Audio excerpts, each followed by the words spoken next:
Well, we already finished the 10 commandments, right? We've covered all 10. But today and next Wednesday, I want to focus on a couple of things that I think really tie it all together and very important. So, if you remember in Exodus chapter 20, all right, we have the 10 commandments, and then we also have them in Deuteronomy 5, and then kind of a sometimes expanded, sometimes summarized version of it in Leviticus 19 or so.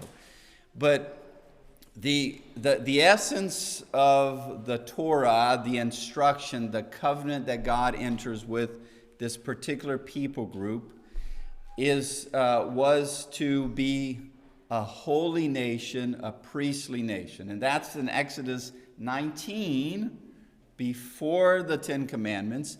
Remember, there's 613 commandments. The 10's kind of the heart of it. But the concept of why God was choosing a people group within a broader humanity was never to be an elitist thing, was never to just highlight an ethnicity, because what he was trying to do is to show by that time a very broken, fragmented, divided humanity, even though it has the creation story presents it as one family.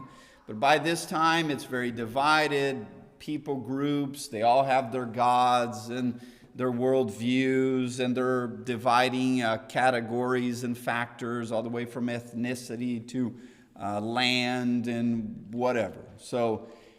And they're at war with each other, very brutal, conquest-oriented, and that kind of thing, pecking order. What would it look like for a people group to be an illustration of the exclusive presence of God, Yahweh, Lord God, in the world of other people groups and their gods? What would it look like to be a nation set apart, thus the word holy, set apart, and set apart why? Because it would be in an exclusive partnership covenant with Yahweh only. And that, the 10 Commandments has a role in that. And because of that partnership and because of that exclusive presence of Yahweh, they were to then be priestly. And we've already covered this, right? Or at least highlighted this. The idea to be an intercessors as a people group, to live in a way that reflected the presence of God, thus interceding between a broken world and God in a broken world. So it was never about ethnicity and never about being exclusive over here as the world burns. Well, it doesn't start there, the concept of a priestly nation. It doesn't even start with Aaron, which is fraught from the beginning, right? As Moses is up in the mountain, kind of interceding between the presence of God and the people, the high priest, or the soon-to-be high priest Aaron, what is he doing down at the bottom? He's making a mess. He's actually listening to the voice of the people in creating, manufacturing a God that reflects what the people want. So instead of interceding between Yahweh and the people, he's interceding between the people in a very distorted understanding of God, one molded by their own hands, in their own image, instead of them being in the image of God, right? The golden calf and all that. So it doesn't start well. All right, but if it doesn't begin there, where would it begin?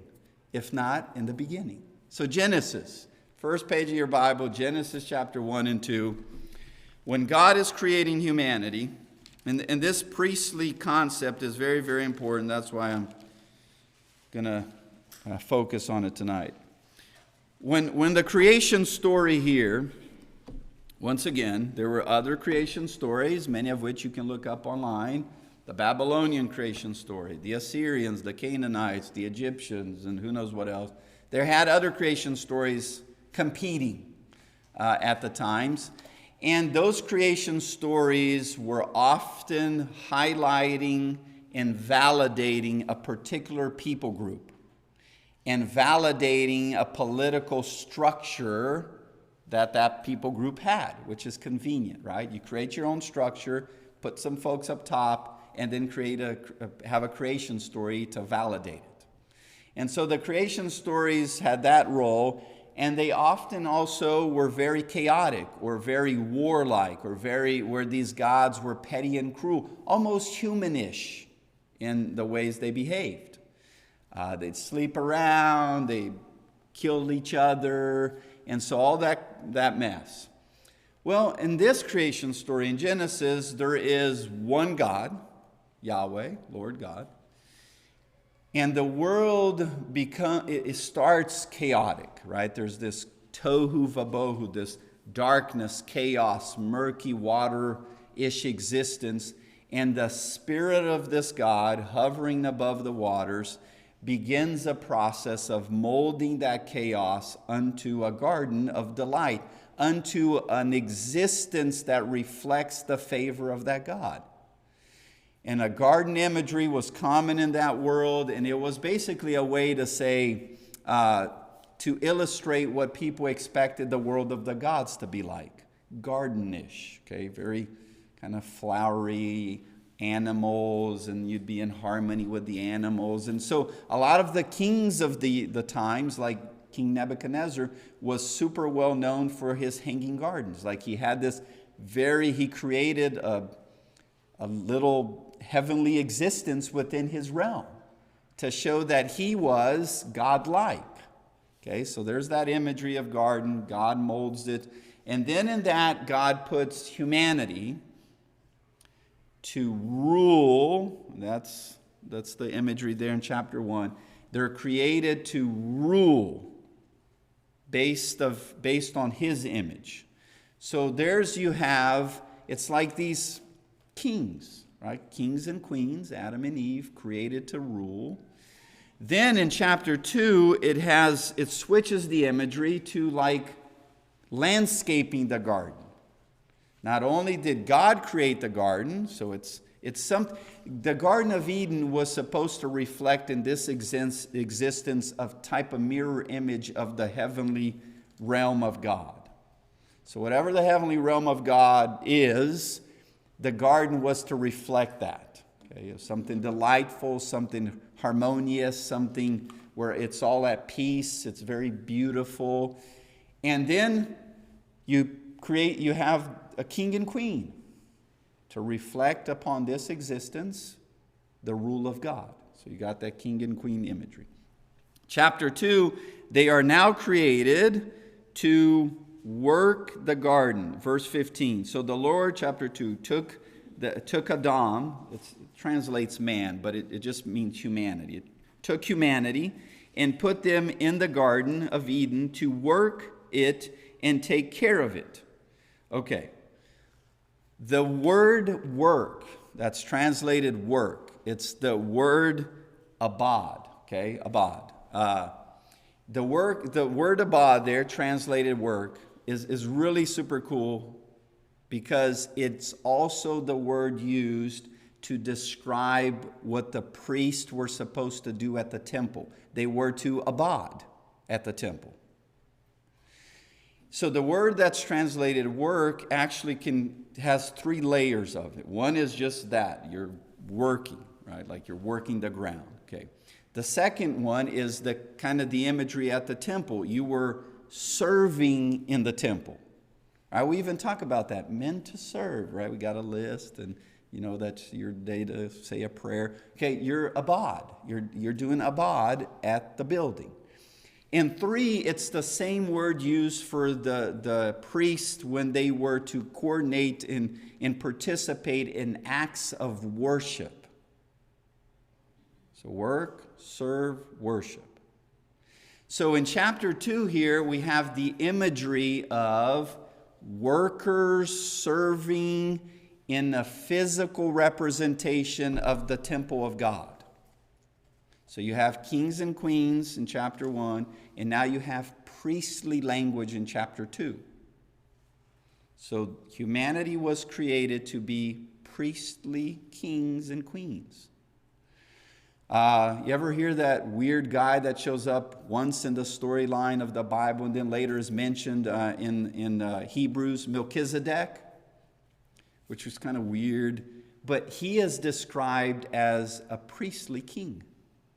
Okay, a priestly king. And then Jesus is in the order of that. It gets interesting and complex. But so humanity from the very beginning was created to be in a sacred space. It images the rule, the kingdom, the throne room of God is the Garden of Eden. And in this sacred space, humanity was to be priestly kings. They were to abide that existence. Work, serve, and worship. Okay? So it doesn't start with Aaron. It doesn't start in Exodus 19. It starts with what humanity was created to be. We were all created to be priestly kings and queens. Okay, so now let's move back to, let's go to the New Testament. How, of course, this culminates all in Jesus. Let's first go to 2 Peter, or 1 Peter, 1 Peter chapter 2. Actually, 1 Peter chapter 1, verse 16. Here, Peter quotes the very verse in Exodus 19 where it says, "Be holy, for I am holy." So whatever Peter is trying to get these folks to be is reminding them they are to be a set-apart community of people because they claim to have the presence of a set-apart God. The same imagery all the way from Genesis 1, Exodus 19, Melchizedek. And you have all this priestly king imagery and David and Abraham and Moses, and it goes on, Aaron, and so forth. But so they're to be holy because God is holy. Okay, then go to chapter 2, verse 4. As you, and this you is the community, this community of faith. As you, community of faith, family of God, kingdom of God, as you come to Him, Jesus, the living stone, rejected by humans but chosen by God and precious to Him. And here he's kind of tapping into some stuff in Isaiah, some stuff in Daniel, but so it's not random. Verse 5, you also, like living stones. So there's Jesus who is the living stone, and we are like living stones, right? We're little stones within Jesus, the big stone. We are being built into a spiritual house. You probably have a little asterisk on there. If you go down to your footnote, it says, or built into a temple of the Spirit. Come on. We, as the community of believers who have the presence of Jesus, who is God with us, right? He's bridging the two worlds, the world of the heavens and this physical world. Jesus is that connecting point of two worlds. And the community that gathers around Him is a community that is being built into a temple that has the presence of God. What was the tabernacle and the temple in Jerusalem to be but that? It was the connecting point of two worlds representing the presence of God, the same Spirit of God that moved chaos into a garden. And the Israelites were to come to Jerusalem to gather around that presence. Yet here Peter says, Jesus is that connecting point. Jesus is that cosmic temple. Jesus is the sacred space, and we are His priests. We are His priests. He says we are in this holy temple of the Spirit of God to be a set-apart priesthood. What are we doing there? Offering spiritual sacrifices acceptable to God through Jesus Christ. Verse 9, but you, this royal priesthood, you are a chosen people, a royal priesthood, a holy nation. Come on, he's like quoting Exodus. You are God's special possession, also words used in Exodus, that you may declare the praises of God who called you out of darkness into his wonderful light. Same premise. What was Israel to be? It was to reflect unto a dark world the presence of God. It was to show unto a broken world what it looks like to have God. What's the first thing God creates? Light. How is Jesus described in John chapter 1? Light. Come on, you can see this isn't random. The Bible is just this beautiful narrative, and it has all these connecting points. Verse 10, once you were not a people. He's talking, you understand the first kind of communities of believers were multi-ethnic. Even the very first group there in Acts chapter 2, they were Jewish descent, they were Jewish by biology, but they were multicultural ethnic language. Most didn't even speak Hebrew.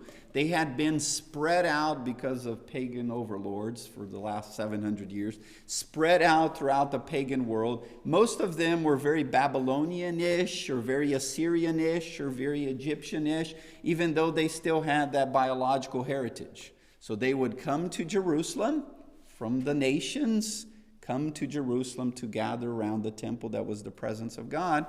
And so now you have these church groups, these household churches, especially as it starts expanding unto Gentiles who are extremely multi-ethnic. And Peter here says, you multi-ethnic people are a nation. Isn't that the very opposite of a multi-ethnic group? How can you be one nation if you're many? It's because what nation are you now under?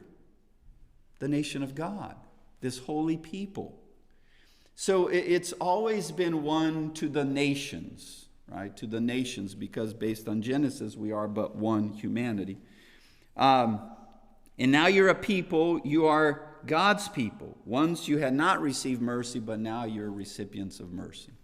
Okay, now go to Romans chapter 12, which is interesting that was one of the verses read there. Daryl, good job. That's where we're going. Romans chapter 12. The problem in Romans is a divided people. The letter to the Romans is because you're putting all these multi-ethnic people together and it's not going smoothly. Darius, the Roman governor, he had declared that all non-Romans, or basically all Jews, had to leave Rome. You just fed up with them. You got to go. So they all had to take off. Think about it. You just get up and leave. Okay, I want to say about 5-6 years later, they're allowed to come back. So at first, they're all part of these house churches. Right? So you have Jews, non-Jews, slave, free, men, women, rich, poor, and somehow they come together nowhere else. But now they're coming together at these house churches. Then, because of all these political, ethnically charged, racial tensions, the government says, you folks that are Jewish descendants or Jews, you got to go. How would that go if our government did that and picked any people group? Right? So that's what the government does. So these folks have to leave. 6 years later, they come back. You think church looks a little different? Think those house churches are a little different? Now they're coming back. And here they come back and they're like, whoa, what do you mean y'all having a ham sandwich for a church gathering? What's up with this? Like, how do you have mixed grains in your casserole pie looking thing? You know, and then you have like mixed woven, like your plaid shirts. Jews did not do that, by the way. So I'm not just randomly choosing stuff here, right? You're mixing wool and plaid. Like, they're just freaked out. And these non-Jewish churches are like, oh, you're back. Yay. Elders, you ever have that? Okay, no comment. So, and Paul now writes to that mess. Paul's writing to them. Oh, hey, folks, remember, y'all gotta, come on. Okay, so with that in mind, chapter 12.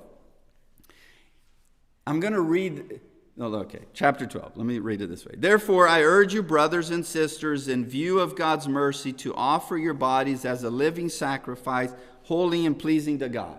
Okay, now let me read it to you in a way that actually reflects the Greek, okay?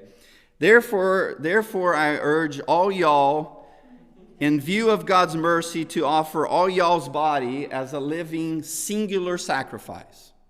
So he literally means y'all, all y'all, like all of you individually as a y'all group are to now be a singular sacrifice. Okay? The English doesn't do it justice. You need to read the Texan version. So the all y'all here is important. Who's this all y'all? It's Jews, Romans, rich, poor, men, women, Republicans, Democrats. Oh, no, that's later. Whatever. So all those y'alls need to somehow come together. And as they come together, that is their sacrifice. How do you get a bunch of different folks with a bunch of different worldview and a bunch of political understandings of the world and a bunch of different allegiances and a bunch of different whatevers in different categories? How do you get all those folks to come together? Sacrificing. So here he's using temple language of the priestly order, right, of the priests, as the way these folks come together in spite of their differences. They are being priestly. They are abad in their day-to-day interactions. They are working, serving, and worshiping by uniting. The point was being made to unity. The only way you get unity to happen is if all y'all sacrifice. Like you start leaving some of those allegiances at the door. And now, the whole, ham sandwich, not ham sandwich, which Paul takes like 2 chapters to write about, chapter 14 and 15. Right? It was intense. How do you put those folks together? And he uses that language of being priestly because what was Israel supposed to be priestly about? If not, intercede between a diverse, broken humanity, bringing them to God, uniting them in God. That's why in Leviticus 19, you have the whole love your neighbor as yourself. And you're like, yay. Okay, then you get a little more towards the end of the chapter, I think verse 30 or so, and it says, and the foreigner that comes to be with you, treat him as a native born. Love thy neighbor. It's talking about them too. But they're not one of us. Oh, but they are. Go read Genesis. And so I think the church today has been too either dismissive or too casual about the importance of breaking through social barriers. That is the heart of what it means to be a priestly nation. The heart of it. Not one nice thing that we should do. The thing we should do. So that's what he's saying here to all y'all. It's a very... The 11 chapters up to this, because it starts with therefore. Therefore, chapter 1 through 11, go back and read. That's what he's saying. And chapter 1 to 11 is making the point of there's these divided people groups, the Jews and the non-Jews, the Gentiles, and both of them have failed in their attempt to be humanity done right. For different reasons and through different problems, they have failed. And then Paul says, all have sinned. All y'all have sinned. Whatever you've been trying, the law, making up our law, it doesn't matter. You failed. So the only way all y'all going to be y'all is if you come together and sacrifice as this priestly act of reflecting God's presence. Because this is your proper worship. That's what it says there at the end of verse 1. We often think of proper worship as, do we have a piano or not? And I'm not dismissing the significance. But that is not the proper worship. The proper worship, the abad kind of concept, is us united approaching God. That's where you start. Verse 2. So, but it's hard, yes. And here's what you need to give up. Remember the sacrificing? What are you surrendering to God? Do not conform to the patterns of this world. What were the patterns of that world? An extremely divided humanity down ethnic, religious, political, social lines. Read any overview of the history of Rome. Brutal. I mean, brutal. That's the pattern of the world. I'm sorry, have you listened to the news? Are we not divided, That's the pattern humanity has made a mess of. Me and my tribe, you and your tribe, down whatever lines you want to come up with. The most common ones, ethnicity, religion, politics, socioeconomic status. That has been like that since dirt. I mean, it's just been like that ever. And we keep doing it. We're more modern and sophisticated, more nuanced in the way we go about it. It boggles my mind that some of us got to be convinced the world is divided in a horrible mess. What reality are you living? What reality show are you watching? It's a horrible, horrible mess. Once again, under more nuance today than, say, here where 80% of humanity was enslaved to some degree or another. They didn't have to be convinced their life was rough. But some of us do. I'm like, you're just putting your head in the sand. And that won't do it. You cannot be priestly with your head in the sand. So don't conform to that mess. Don't patternize. Don't divide humanity based on whatever pattern society is doing. Can Jesus be a Republican or a Democrat? That already is a flawed question. The very question is wrong. You're using the latest pattern to measure humanity. That is the problem. And the pattern is indifferent. Republican, Democrats, black, white, tall, short, OU, OSU, it's irrelevant. It's the problem, is the pattern. So instead, be transformed. And where does that start? Renewing your mind.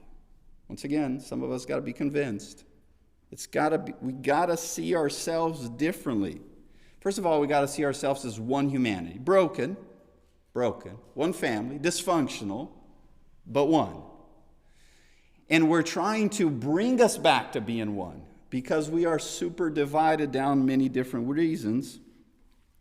If you start doing that, changing this, understanding our priestly role, understanding how our new nation is not America, Brazil, up, down, left, right. It is the kingdom of heaven. It's humanity done right. And as we start seeing that and we start seeing how those gathered around Jesus have a priestly role, an abad that they're supposed to be engaged in, by uniting folks, that way you will then be able to test and approve what God's will is, his good and pleasing and perfect will.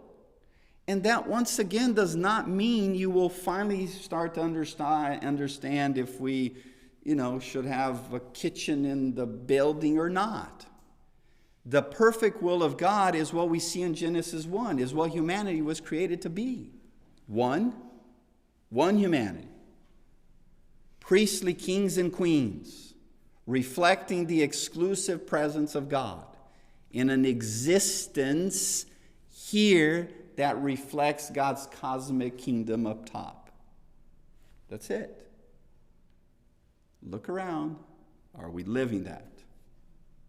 Come on. We're not. So what are some other ways to go about that? What is some of this sacrificial language? Well, to what was read already, verse 9. Love. Oh, I love people, those that look like me and act like me and talk like me and agree with everything I agree with. Come on. Which is what we'll look at next time. Jesus says, you have heard it say, love your neighbors and hate your enemies, but I tell you, and then he goes on with the idea, hey, you actually got to love everybody. Right? You got to love everybody. What kind of love? A love that's sincere. Hate what is evil. Cling to what is good. Once again, he doesn't mean like, you shouldn't smoke and chew and hang out with those that do. Okay. To whatever validity there is, I think that's a country song, isn't it? Probably should be. Once I said this before, I'm stuck in the 80s, which, by the way, is where good music is. But on the way here, I was introducing Becky and the kids to, like, Roxette. You guys, anybody? Bruce Springsteen? No? Oh, I'm going to pray for y'all. So, hate what is evil, cling to what is good. What was the evil of that time, if not a divided society? What was good of that time? These house churches who are breaking all these social barriers as they come together. Hate the divisions, bring unity. Focus on the unity. We should be hate-filled because of all the divisions that we see out there. Not hateful, that's part of what's the divisions, but we should be distraught that the world is broken. And so we should cling to what is good. How? Verse 10, be devoted to one another in love. What one another? That Jew that just been gone 6 years and now came back to start annoying you about the ham sandwich. That one. And if you're that Jew, that Gentile that seems like all they do is eat a ham sandwich, that Gentile, right? You got to devote to each other. Honor each other above yourselves. How am I going to honor this unclean Gentile pagan worshiper, cow lover over here? How am I going to honor that? How am I going to honor this narrow-minded, petty, angry little Jew person? Right? In some other ways, they saw each other. Well, you're going to have to get past that to start out with. And there were those categories then, and there's still categories now of other people and other reasons, but honor each other above yourselves. Verse 11, never be lacking in zeal, but keep your spiritual fervor serving the Lord. And once again, that concept of serving, remember, abad, work, serve, worship. That's what we're doing as a priestly nation. Be joyful in hope. It was a brutal, tense times. War was brewing. It was rough. But be joyful. Patient in your affliction. Faithful in prayer. Share with the Lord's people who are all in need. Practice hospitality.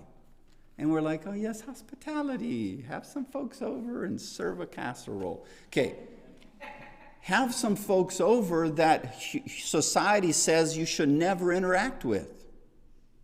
That's the hospitality he's talking about with those people. What do you mean you get together people that just as they walk out the door are slaves?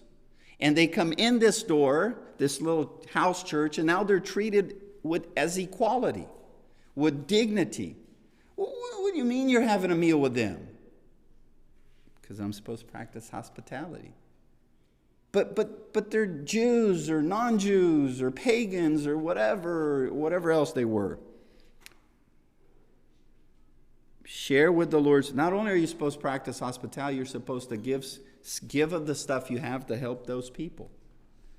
Listen, just like then and like now, we are not in charge of the nation or the world. You understand that, right? The president does not call me up. Mel, what do you think I should do?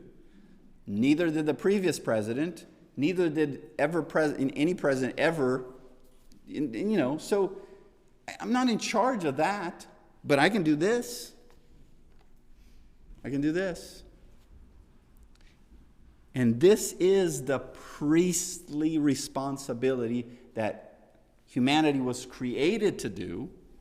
Israel was tasked to do, but horribly failed. And in Jesus, we are once again empowered to do. Does that make sense? Y'all hear that, right? Okay. It's been a rough week. Okay. Next week, we're going to connect all that with Jesus' Sermon on the Mount, right? So, go ye and be priestly kings and queens. And maybe have a ham sandwich. I don't know. All y'all go out and be priestly kings and queens.